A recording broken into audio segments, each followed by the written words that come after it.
Shalom, selamat pagi Bapak Ibu dikasihi Tuhan. Puji Tuhan, pagi ini kembali lagi kita mau membaca dan merenungkan firman Tuhan. Saya mengajak Bapak Ibu, mari kita berdoa terlebih dahulu. Mari kita berdoa. Terima kasih Bapak yang baik. Kami bersyukur ya Tuhan, sepanjang malam hingga pada pagi hari ini kami bisa bangun tidur dengan sehat, dengan kuat. Bukan karena kuat dan hebat kami, melainkan karena kasih Tuhan. Dan pada pagi hari ini ada kesempatan yang sangat luar biasa. Kami mau membaca dan merenungkan firman-Mu. Tolong Bapa buka hati dan pikiran kami, sehingga firman yang kami baca, kami renungkan, kami dapat mengerti. Terlebih lagi kami dapat mengaplikasikannya di dalam kehidupan kami hari lepas hari.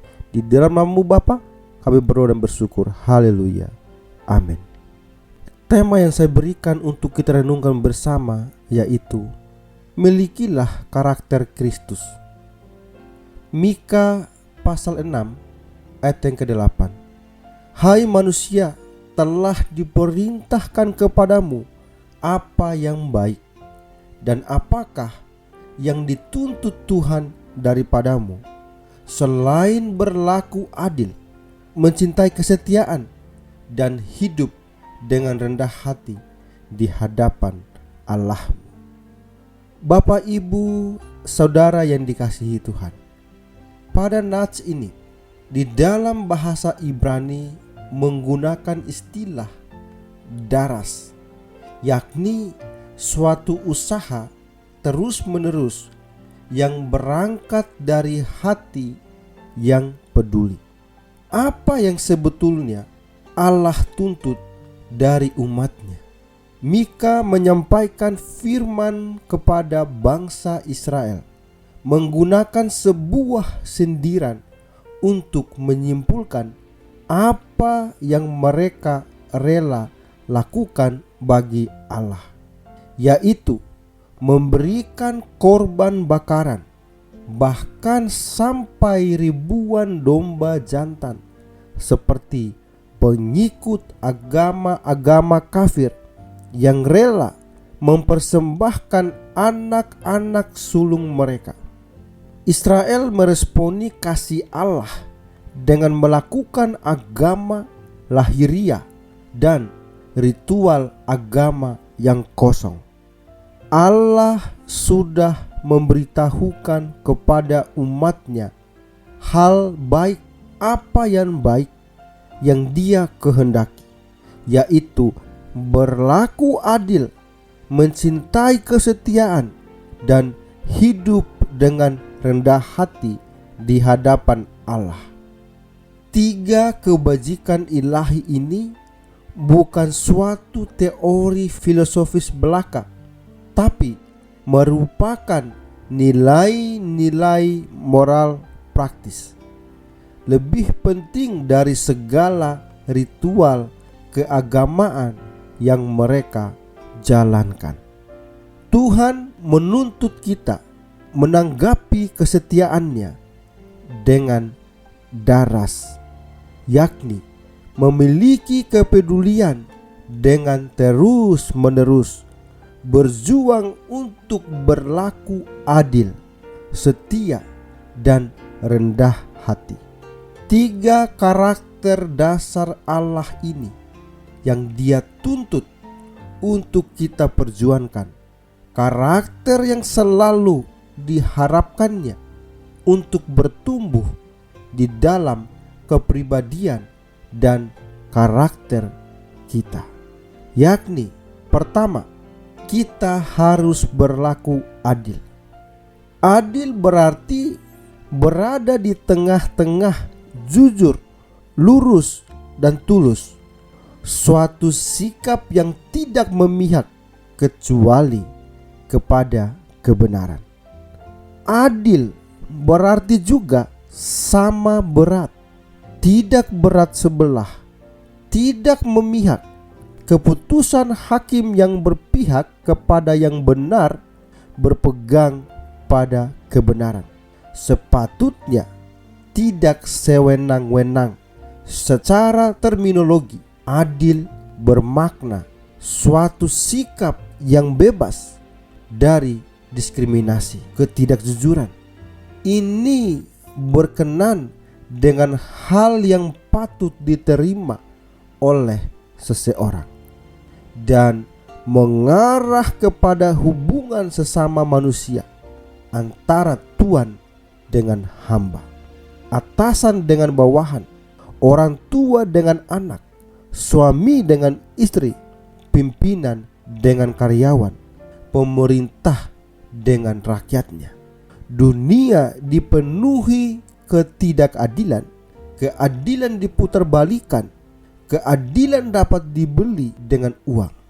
Meski demikian, orang percaya dituntut untuk menjadi teladan dalam hal berlaku adil.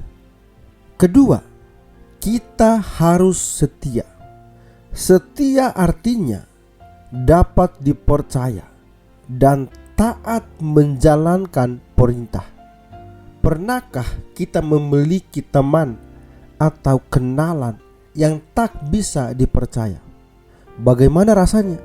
Tuhan Yesus mau kita bertanggung jawab, bisa dipercaya dan menepati janji.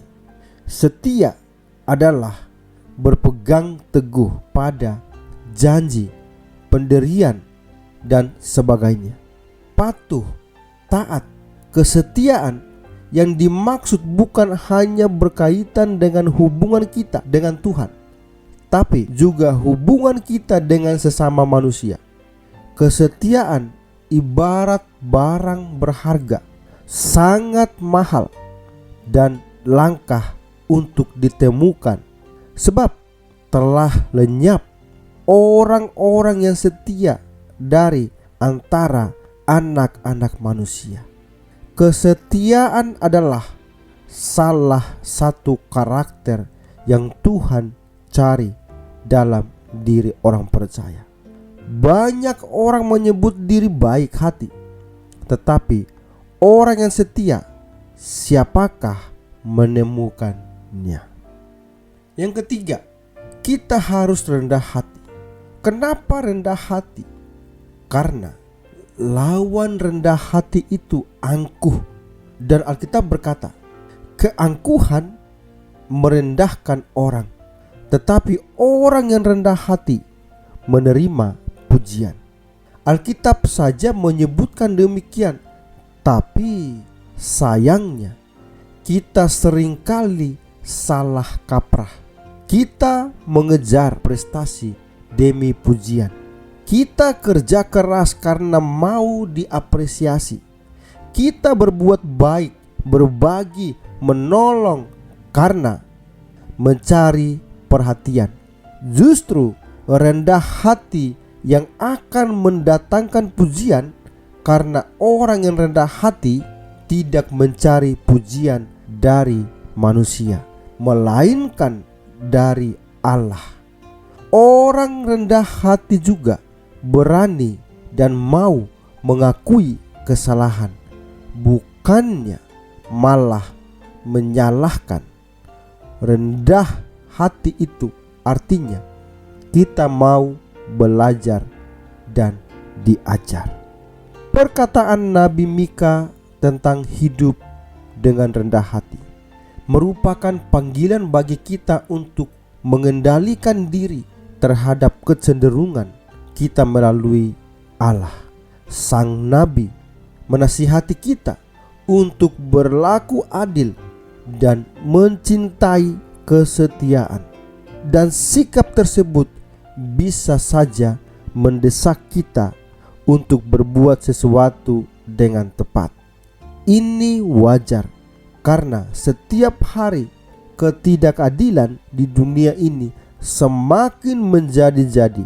Akan tetapi kita harus mau dikendalikan dan diarahkan oleh Allah.